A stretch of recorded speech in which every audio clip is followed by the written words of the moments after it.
Welcome to a new episode of Ask Trinity Archives, where we share the memorable and lesser-known history of Trinity Church Wall Street and answer questions about Trinity's past.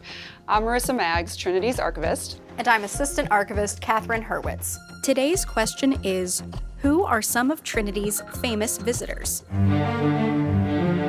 Alexander Hamilton may be the most well-known person associated with Trinity Church, but many other important figures have visited Trinity over the years. The Reverend Jesse Jackson has visited Trinity Church twice, including on Ascension Day 2008, when he preached at the annual celebration of the consecration of Trinity's third and current church. He also spoke at a Discovery program about celebrating our differences on Martin Luther King Jr. Day, 1987.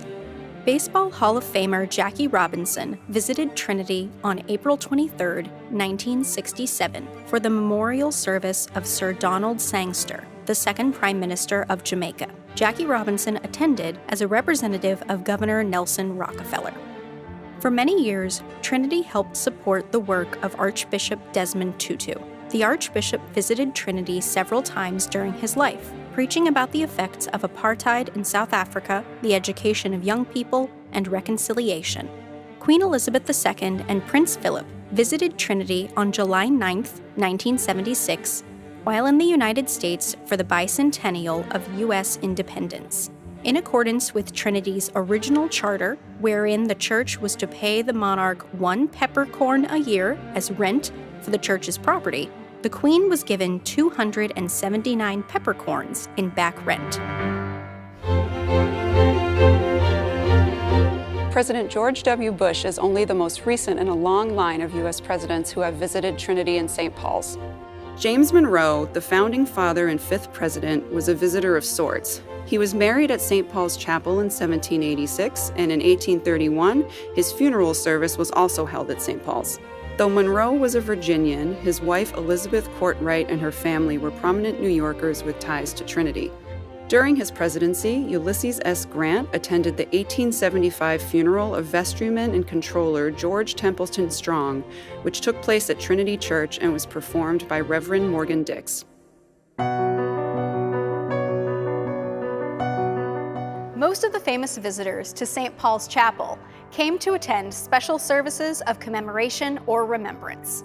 On October 21, 1954, former First Lady Eleanor Roosevelt gave an address in St. Paul's Chapel at a special service of dedication to the ideals and aims of the United Nations. Along with President and Mrs. Bush, New York Senators Hillary Rodham Clinton and Chuck Schumer attended the 9/11 5th Anniversary Remembrance Service at St. Paul's Chapel in 2006. An event celebrating the 100th anniversary of the first inauguration of George Washington was held at St. Paul's Chapel in April 1889. In attendance were current President Benjamin Harrison and Vice President Levi Morton, as well as former President Rutherford B. Hayes and former and future President Grover Cleveland. Fast forward another 100 years and we find the 200th anniversary celebration of Washington's inauguration in April of 1989. An ecumenical service was held at St. Paul's Chapel, and attendance included current President George H.W. Bush and First Lady Barbara Bush. Once again, the anniversary prompted a multi-day celebration across the city, including a presidential flotilla and fireworks over the East River.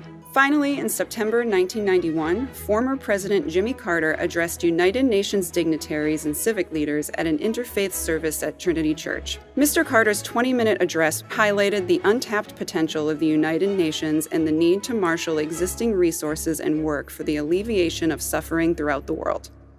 That's all for now, but we'd love to hear from you. Send us your questions and we'll try to answer them in a future video.